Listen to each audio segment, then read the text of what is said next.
Eurovision 2025 is almost upon us, and I'm looking at it coming towards me much in the same way I imagine a dinosaur would look at an incoming meteor. There is one essential thing though before the contest that all Eurovision creators are legally obliged to do. That is to rank literally every song in the competition. For that reason, we are pulling out the tier list format again today to do just that. This is going to be a long one, so settle in with some snacks and get yourself ready for some of the stinkiest takes that you've heard in some time. Quickly before we start, in many countries there are legal obligations to block certain content. For example, in the USA, many live Eurovision performances are blocked. Luckily, if you need to get around that, there's today's sponsor, Surfshark VPN. Surfshark has over 3,200 servers in 100 countries, and they are high speed so you won't have to deal with buffering while quietly fuming about your robbed favorite from 5 years ago. Don't worry, you can stay mad about it. All of us have one. Like I said, if you're in the US as an example, you can use Surfshark to watch recent years of Eurovision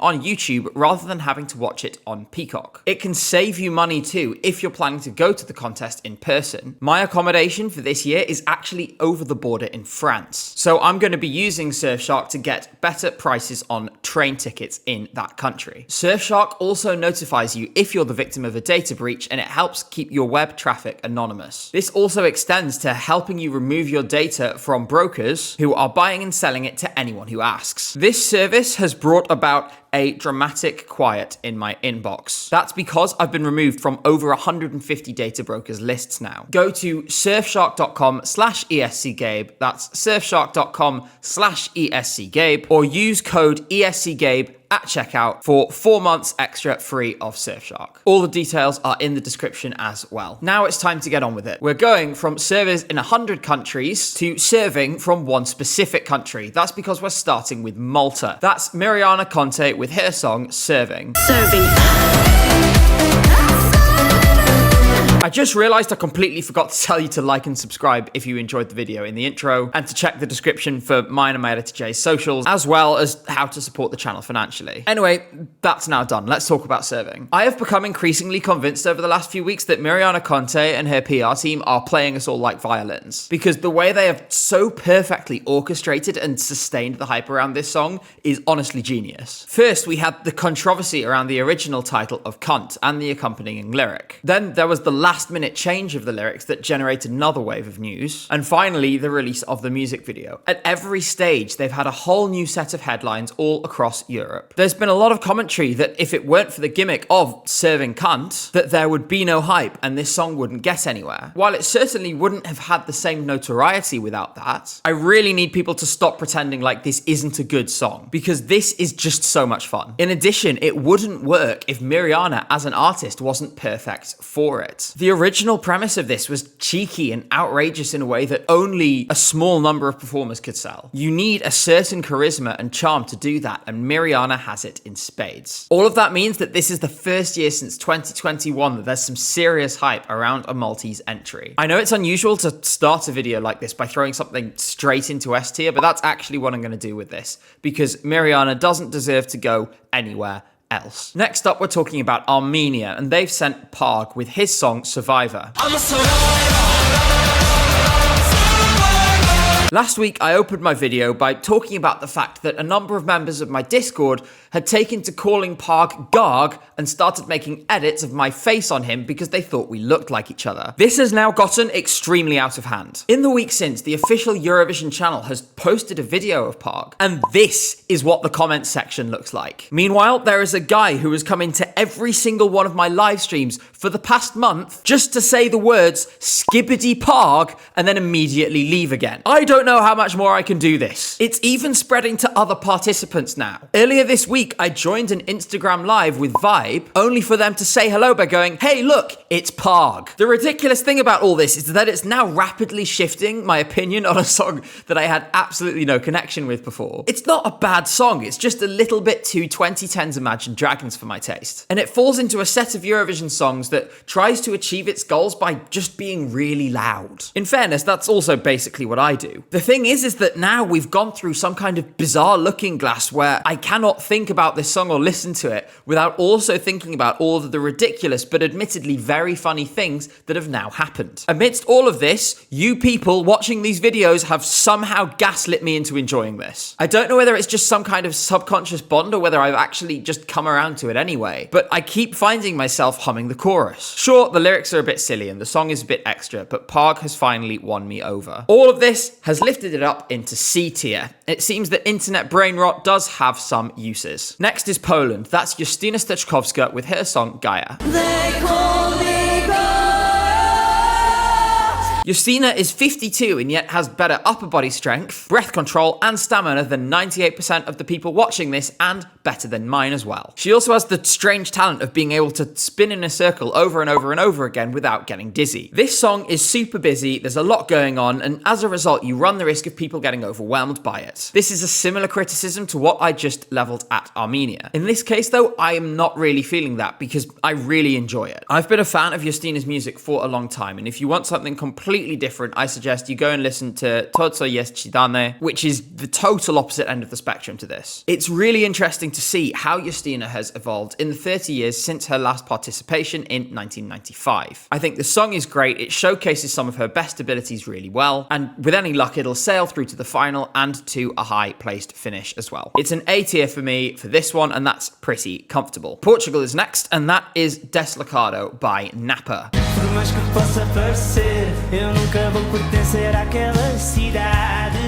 This is a really sweet song about having to move away from home and wishing that you could return. It's the kind of thing I'd be more than happy to have on the radio on a long drive. I just don't quite know how I feel about it in this context. The difference between a stage performance and going on a long drive is during the long drive, you're focused on something else. The music is a background, it's secondary. Here we're in an environment where the music has to be center stage. You are totally focused on the performance. For that reason, here I have to ask myself, in the admittedly weirdly specific context of the Eurovision Song Contest, is this engaging me? And in this case, the answer is not really. I am warming up to this song with time, and maybe in a few months it's going to end up on a playlist or two of mine, but I'm just not really there yet. For that reason, I can't really go above C tier for now. Next we have Denmark, which is Sissal with her song Hallucination.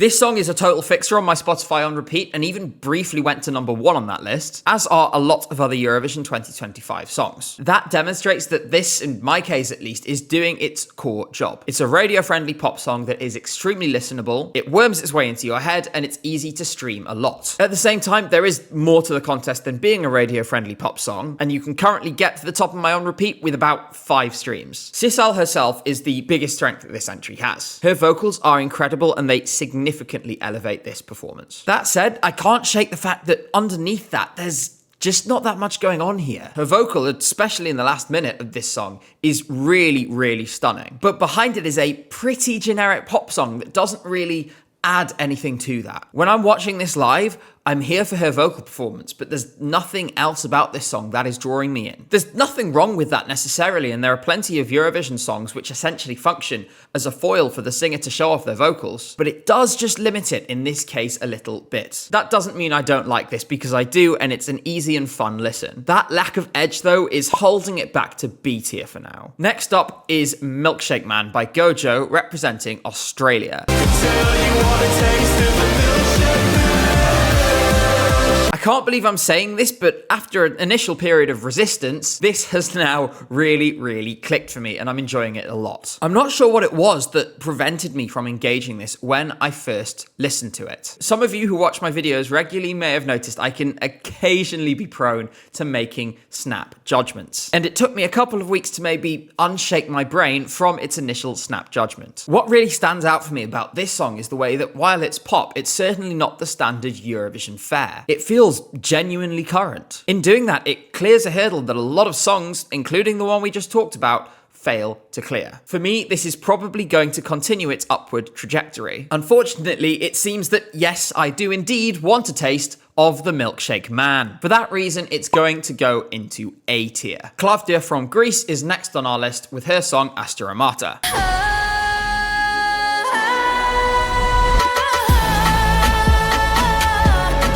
I have a question for the Greek broadcaster. Where is this woman? Klavdia has not done any pre-parties this year, and it feels like we've barely heard a thing from her since she won the national selection. There are also suspiciously few Greek flags being spammed in comment sections. What is going on? Have Panic Records locked her in a cupboard or something? It's a shame because while this is a nice song and the vocal performance is powerful, I just wish we'd see a bit more from Claudia. That's because right now there are a lot of unknowns that pull this down in my ranking. The main thing among those is the way this is staged, which just didn't work at all at the national selection. You had Claudia completely stationary in the middle of the stage, and it made her seem detached from the song. You can make the staging slow and reverent without making it seem static, but it needs a rethink here. My other complaint would be that I just wish this went somewhere a little more. By the end of the 3rd minute, we haven't gotten much further than where we got to in the first 45 seconds. And hopefully there's something they can do to change that. Fix those things and this will go up my list, but for now I'm going to put it in C tier. Next up is Georgia. They've sent Mariam Shengelia with her song Freedom.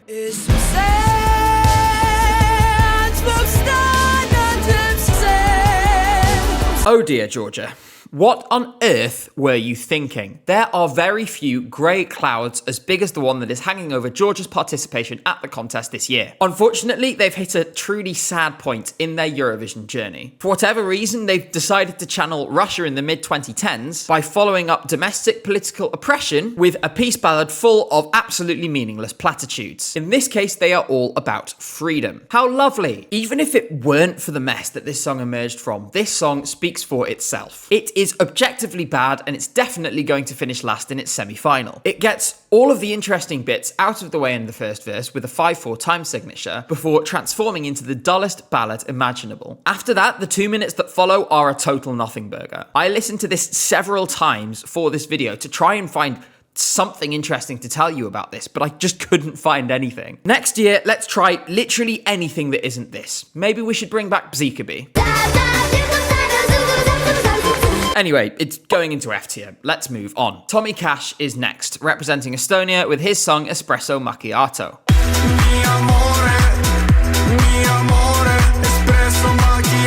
In my full video about Estonia in Eurovision this year, I did express my disappointment about this song. However, that has somewhat eased in the 2 months that have passed since that was filmed. There is a few reasons for this, chief amongst them that you can't deny this is just a really, really catchy song. And thanks to the controversy this has generated in Italy and the reporting on that has spanned across Europe since then, there is a lot of evidence to suggest that this has the broad appeal to seriously challenge for winning the entire public vote. I'm also finding that the preconception that Tommy is in some way cocky or doesn't care about Eurovision is being challenged quite a lot in the last few weeks. This is self-evident in the interviews that he conducted at Eurovision in concert with fan media. This showed a totally different side to him to what we've seen so far. I also think the analysis of this song that Overthinking It have done is absolutely incredible, and you should definitely go and watch that once you're done here. What they argue is that Tommy is maybe starting to fall in love with this contest, and he's kind of winning me over as time goes on as well. This is catchy and it's fun, and while it's not what we would have expected from Tommy Cash, maybe that's kind of the point. It's another one with upward momentum for me, and it's going into B tier for now. This one could rise further. I'm going to quickly deal with 2 songs at once to address an elephant in the room. Those are the songs from Azerbaijan and Israel. My position on this remains the same as last year, so please go and watch my video about Israel and Azerbaijan in Eurovision and how they exploit the contest if you're interested. Let's move on. Next up is Kyle Alessandro from Norway with his song Lighter. I'll be my own lighter.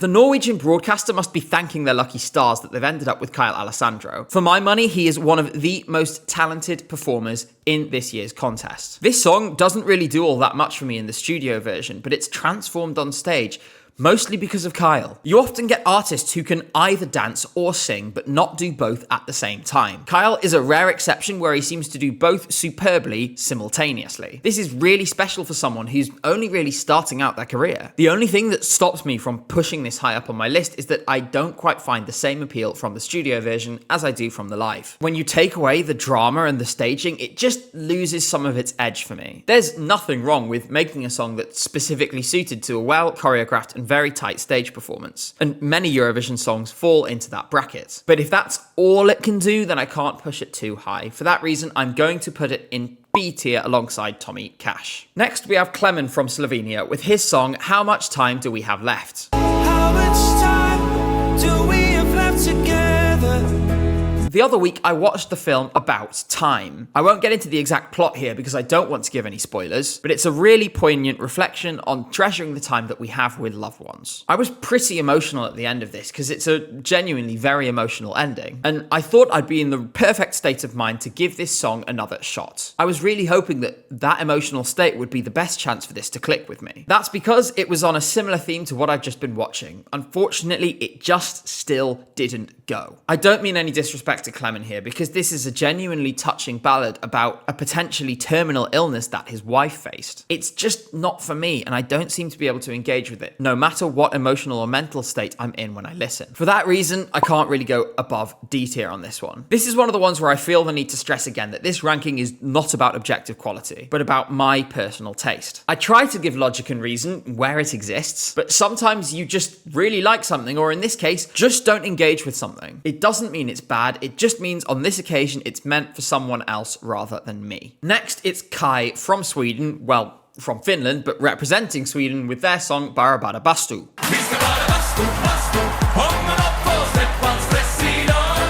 Given how many of you have watched my video about the Swedish national final, I'm presuming you're as excited about this as I am. Sweden has finally sent something in Swedish for the first time in my living memory, and it's a silly bop by 3 Finns in suits about a sauna. This is essentially everything I've ever wanted. In any discipline, you can tell when there are absolute masters at work, and when it comes to comedy and music, I think you can see that with Kai. These guys really know what they're doing. It is no coincidence that this is connected in such a way with so many people. I can't believe I'm saying this, but I would really love for Sweden to win Eurovision this year. Even if that means selling a kidney to rent a shitty cupboard somewhere in Stockholm for 2 weeks. For achieving that impossible feat, in my mind, there is nowhere else this can go other than into S tier. Gabri Ponte is next, representing San Marino with Tutta l'Italia. Going from being another national selections theme song to the San Marinese entry is a path not previously trodden, but for San Marino it feels oddly appropriate. It wouldn't be them if they didn't do something bizarre. Gabri Ponte is best known for his involvement with Eiffel 65, but you'll have to forgive me if this song doesn't connect with me in the same way that Blue Dabba Dee Dabba Die did when I was a kid. This is playing a dangerous game in the context of Eurovision. It's a fun song, but Gabri Ponte is a DJ, not a singer, and the singers are going to remain disguised on stage at Eurovision as well. This throws up a huge obstacle because it's going to be much more difficult for viewers to connect with a DJ than it is for a singer. Both Lumix and Gromme already learnt this the hard way. In addition, having heard this song and Blue one after the other at London Eurovision Party, this just doesn't hit anywhere near as hard. Sure, that's a high bar to set, but I'm worried that outside of Italy, it's just not going to work. Maybe I will be proven wrong, but for me, I can't go higher than C tier right now. Melody from Spain is next with her song Esa Diva.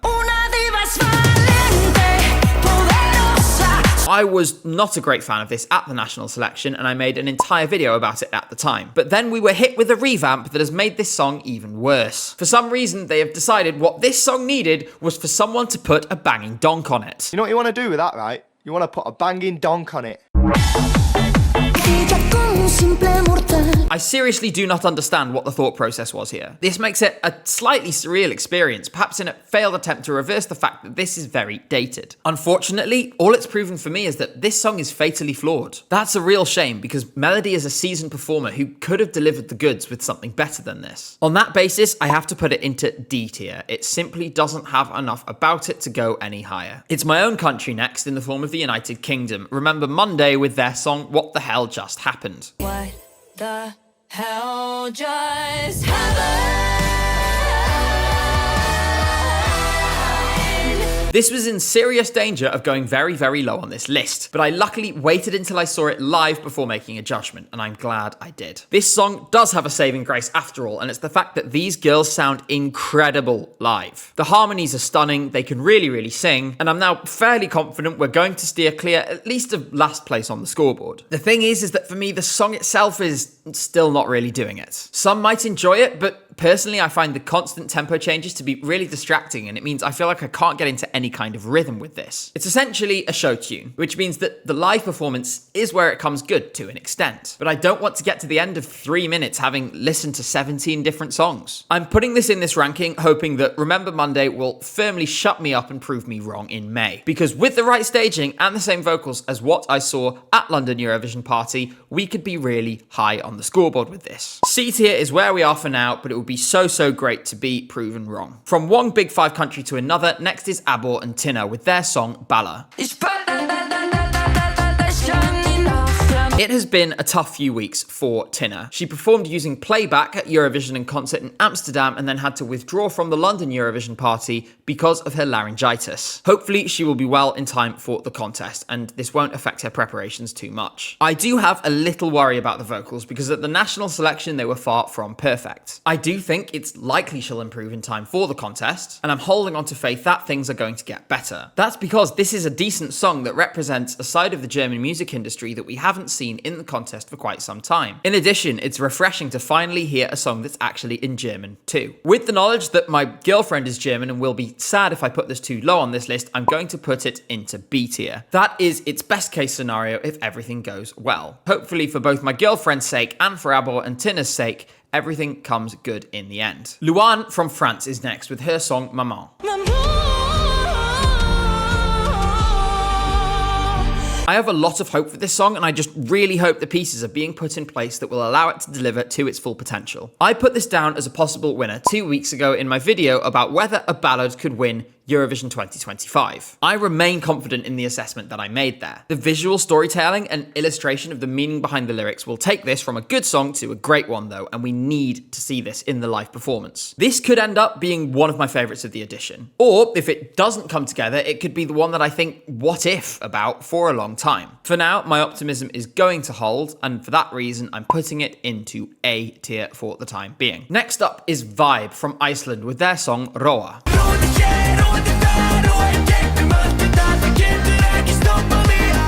This song has now taken on an enhanced meaning for me, given that we did a joint stream with Vibe on this channel, raised $4,000 for Ukraine, and then more recently joined forces again to find diamonds in Minecraft. My mind primarily drifts to those things when I listen to this song. There is a universal truth that if you're privileged enough to be heavily involved in this contest, as fan media like myself are, the way you feel about songs develops differently. That's because you have these personal experiences with artists that naturally influence how you feel about their music. I think this is especially true where the energy of the song matches the energy of what that artist is actually like. And anyone who has met them will tell you that Vibe are every bit as fun as this song is. I like this to start with, but because of all of that context, it's now become one of my favorites of the year. If this doesn't qualify, I will be on the news. Given those great memories that I already have attached to this, and of course, the excellence in Minecraft we have achieved together, I'm going to put this into S tier. Seriously though, you should go and watch that Minecraft video later. Next up is Laura Thorne from Luxembourg with her song La Poupée Monte le Son.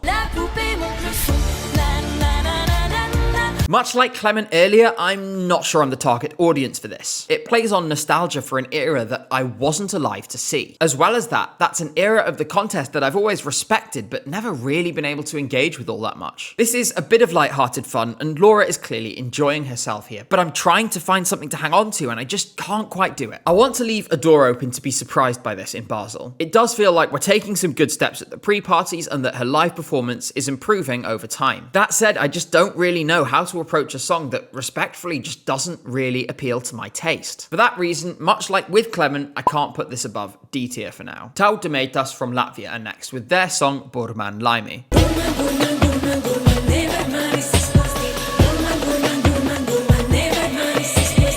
We spoke earlier about Remember Monday's incredible harmonies, but to be honest, I think Tauta Metas's are even better. There is a certain aura both about this song and about Tauta Metas that I just love, and that's been getting stronger as time goes on as well. I have always had a soft spot for folk in Eurovision, but this is one of my favourite examples of it for some time. Unfortunately, as I detailed in my video about how close semi-final 2 is going to be, I am terrified that people won't get this and it doesn't qualify. Fingers crossed that that isn't the case. Living with that terror is difficult, but sometimes it's worth it for a song like this. If you have listened to this once or twice and it hasn't clicked yet, please keep listening to it because it will click eventually. This whole song and performance is just so joyful, and for that reason it's going to go into A tier. By the time we get to the contest, it wouldn't surprise me if I've moved it up into S. Adonis is next with Kiss Kiss Goodbye, representing the Czech Republic. Kiss, kiss, goodbye. The biggest question that everyone had about this was whether you could put a dance break in a ballad and have it really work. I'm not sure how they've managed it, but having now seen this in London and Amsterdam, yes, the answer is it does work. It feels like there was maybe a little bit of hesitation about how we should feel about this song, but now we've had those performances, the hype train is moving forward once again. If I was a Czech Eurofan, I'd be very, very excited about how far this could go. Adonis has one of my favourite, if not my outright favourite, male vocal of this year. The texture of his low range is so nice to listen to, and it's especially amazing when you consider the contrast between that and his falsetto. The two of them placed side by side enhance each other in such a special way. In 2023, the Czechs came 10th with Vesna, and that was a triumph given the minimal resources available to them. This year, there is a real chance to push even higher than that, and I'm so excited to see what they bring. For now, this is going into A tier. Again, this could get into S tier if the performance at Eurovision is top class. Emmy is next, and Like a Party is the song for Ireland. Going from a somber ballad to this is about as much whiplash as I could get into this video. If this song has one thing going for it, it's catchy as hell. On a personal level as well, I have a big soft spot for Emmy, who I've now met at multiple times, and she has been nothing but lovely. She was also really fun to interview in London last weekend. That said, I'm going to have to limit where this goes in my ranking for now because I do still have a few outstanding concerns about this performance. Chief among those is how comfortable Emmy feels on stage. This seems to be getting better, but you can still see a small hesitancy about the way Emmy performs this song. That's holding it back from its maximum potential at the moment. Second is the dodgy visuals that we keep seeing in the background. These really need to change for Eurovision. C tier is what Emmy is going to get for now. There are plenty of avenues to the final and plenty of ways to improve which will widen those. So let's hope some of those things lock into place in the next few weeks. Italy is next with Lucio Corsi and his song Volevo essere un duro.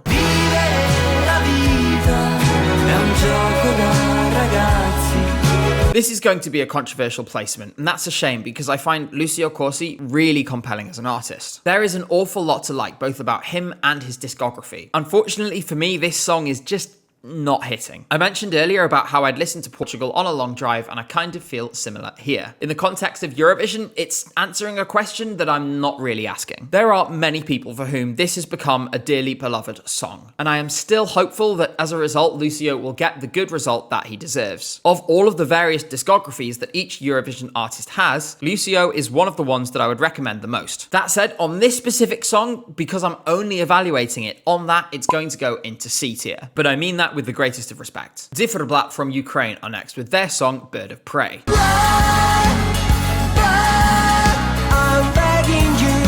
This might be unexpected for a Eurovision fan, but I absolutely love prog rock and prog metal of all shades. My first and second most played artists of all time are Haken and Frost. Almost none of you will know who those bands are, but there are about 4 of you who I know are watching this right now who will be bouncing off the walls. I'm talking to you, Fredrik Lars Nilsson. I am so happy we've got a song which leans into prog rock style at Eurovision. That said, I'm not surprised to see that the reaction to this song has been mixed, because this kind of music always generates that kind of response. I've talked already in this video about how some things are just not made for me, and this is just about the polar opposite. If there's one thing that is made for me in this year's contest, it's this song. I adore just about every element of this. I think the vocals are beautiful, I love a weird chord progression, and it has one of the most nicely integrated guitar solos that we've seen in Eurovision for some time. I just wish we had more of this kind of thing at Eurovision because it's the very core of my music taste. Zifferblatt have genuinely become one of the highlights of my year in Eurovision. So this one is going all the way to S tier. It's an absolutely stunning song, and I can only hope the rest of you stop sleeping on it. Red Sebastian from Belgium is next with his song Strobe Lights. We needed a song in Eurovision that reflected the Belgian dance music scene, and it's really good that we finally have one. It's good as well that it's come in a form that is fairly accessible to people who might not listen to this music every day. There is going to be a strong and fairly diverse segment of viewers who will send this song through to the final. And hopefully the Belgian curse won't strike for a third time. I was a little cautious on this song early on, and it wasn't my favourite to win the national selection, but over time it is growing on me. I'm not totally sold on falsetto yet, but I like it a lot more than when I first heard it. I enjoyed it a lot more at London Eurovision Party than I did at the national selection, and I suspect I will enjoy it more again in Basel as well. To be honest, I think Red Sebastian just needs to stay the course here and keep doing what he's doing. On my personal taste, it's going to go into B tier for now, with again potential to move up in a few weeks. Theo Evan is representing Cyprus with his song Shh.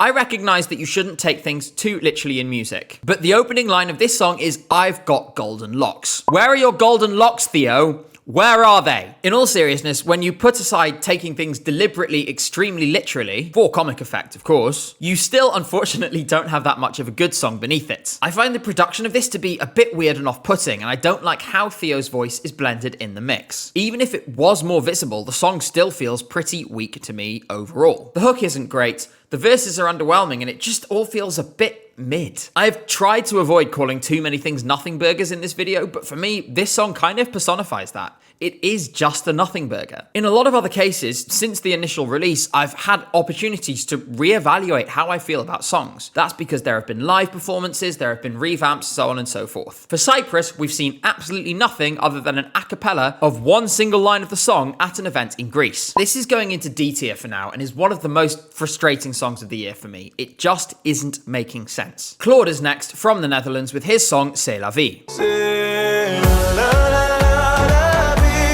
In my opinion, Claude is bringing one of the slickest pop songs of the year to the contest, as well as one of the most authentic. This song reflects him as a francophone child refugee in the Netherlands, and the music video too speaks to his experience. Hopefully the stage show is going to show that too, because it adds an extra emotional level that makes me connect to this song much more. Songs in French have a big benefit that most languages do not, which is a small set of universally understood phrases. C'est la vie is probably the most famous of those. That means you get something that is instantly memorable, and viewers will probably remember this from the very first time that they hear it. I can hear it in my head right now, and probably so can you. It certainly doesn't do any harm either that Claude has bags of charisma. He has charmed just about every single person who has come into contact with him during the contest so far. He feels like the right person at the right time for the Netherlands, and in my estimations, he's going to finish high on the scoreboard. It's A tier for today, and I'm really excited to see what he brings next month. The host country Switzerland is next. It's Zoe May with her song Voyage.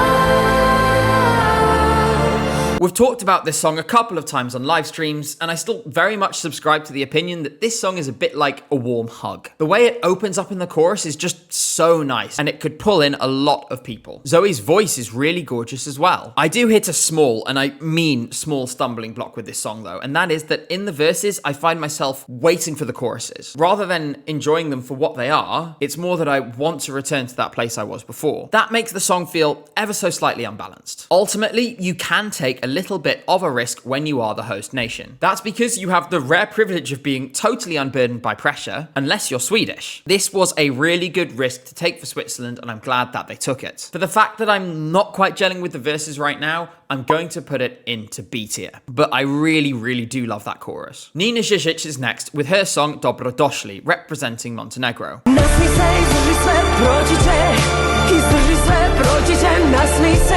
We have two Balkan ballads in the contest this year, and this one for me is clearly the strongest. Nina Žižić deserved a chance at the Eurovision final in 2013, and I'd be happy to see her there this year, despite the fact it looks like it's going to be very tough. This ticks all the normal boxes for a Balkan ballad with all of the usual prerequisite drama, but it's not quite got the special something that something like Molitva, for example, has in spades. The main problem here is just the issue of waiting for something to happen. A few songs have this, and I just discussed how in the Swiss entry, I find myself waiting for the chorus. The problem for Montenegro is the moment never really arrives. The bridge and the outro just don't quite reach the dramatic heights that I need them to. This is a shame, because for me, Nina could clearly deliver with the correct song. I just don't think this is it. It's a C tier for now, but I do still hope that she has a chance at making it to the final. Lithuania are next, which is Catharsis with the song Tavo Akis. I made a bold prediction a couple of months ago that this could challenge at the top of the scoreboard, and I got dunked on for it quite a lot. That said, I am not willing to back down from this just yet. I think this song is a masterpiece, and it still has potential to connect with the wider European public. Post-punk as a genre might not be necessarily the first thing you think of when you think of Eurovision, but in some ways that could be to Lithuania's advantage. Basically, wherever you put it in the semi-final or final, it's going to stand out from whatever is around it. The vocal of this song is so audibly full of pain, and the repetition of the word Tavor, which is surely being spammed in the live chat for this video right now, could be such a powerful moment at Eurovision if it's done correctly. This has to go in S tier for me. The national final performance was utterly spellbinding, and if we get something like that or better at Eurovision, I still think I could be proven right. Shkodra Electronica from Albania are next with their song Zjerm.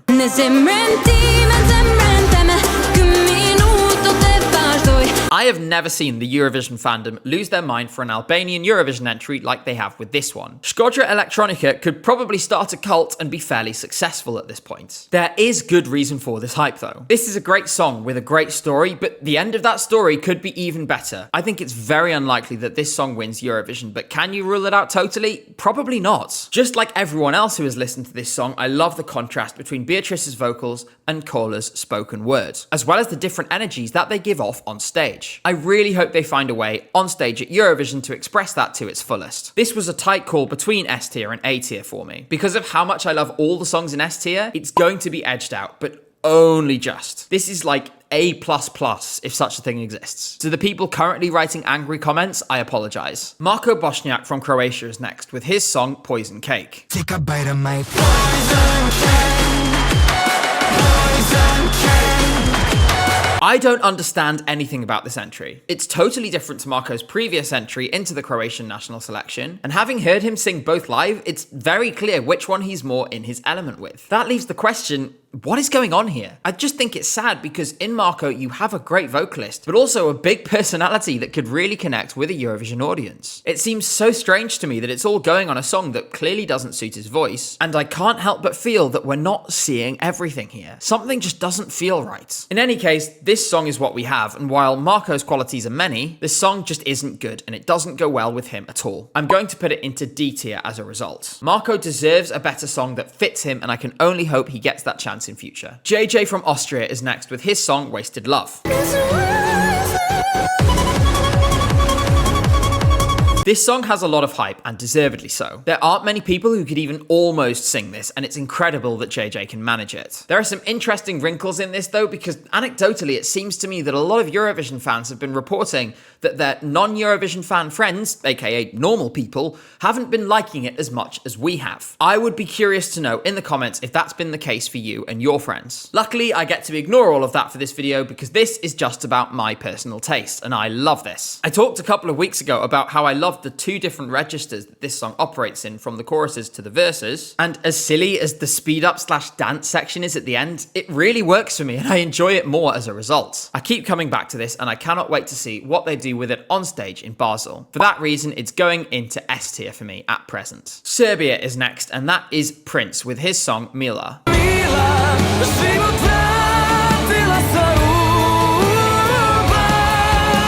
This, for some reason, just keeps coming up on videos and in live streams on this channel, and as a result, I'm really quite tired of it. This is not a very good Balkan ballad. It's kitsch, and for me, personally, it's outshined by Montenegro, as well as just about everything else. There's just nothing at all here that I can bring myself to have any interest in. He does have a nice voice, so I'll put it into D tier, but it really can't go any higher than that. We have finally made it to the last song on this list. It would be wrong to finish anywhere else other than with Finland. Erika Vikman with her song Ish Koma.